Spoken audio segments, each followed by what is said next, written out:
yaşadım gemden ibaret. Hayatım olur cehennemden ibaret. Hayatım oldu cehennemden ibaret. Bir ömür yaşadım benden ibaret. Hayatım oldu cehennemden ibaret. Hayatım oldu cehennemden ibaret. Hayat beni çok sıkıldı bəxtiyar. Bu telefon evler yıkıldı bəxtiyar. Efirlerin zayı sıkıldı bəxtiyar. Danış indiki gündemden ibaret. Danış indiki gündemden ibaret. Bir ömür yaşadım gemden ibaret. Hayatım oldu cehennemden ibaret. Hayatım oldu cehennemden ibaret. Ya terbiyesiz çoksun salıp dur işe. Kimi tuturlar getirirler çekilişe. Kimi tuturlar getirirler çekilişe. Kadın katır kişi de çıkır verilişe. Hayat buyur hoş qədəmdən ibaret. Hayat değil hoş kademden ibaret. Bir ömür yaşadım gemden ibaret.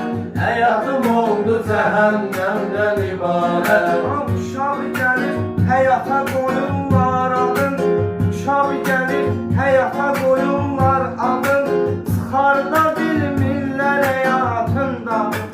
Atasın anasın itirələr bir övladın. Dünya gözlərindən əmdən ibaret. Dünya gözlerimden emden ibaret. Bir ömür yaşadım gemden ibaret. Hayatım oldu cehennemden ibaret. Hayatım oldu cehennemden ibaret. Biri günahsız o biri ittihamçısı. Məzlumu əzdi zalimin kamçısı.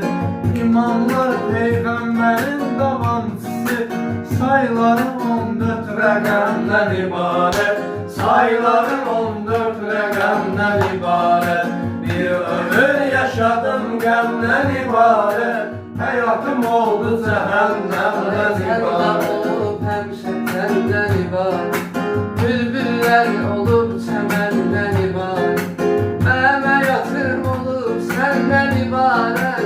Əzülki pərvanə şəmdən ibaret. Nezülki pervane şemden ibaret. Bir ömür yaşadım gemden ibaret. Hayatım oldu cehennemden ibaret. Hayatım oldu cehennemden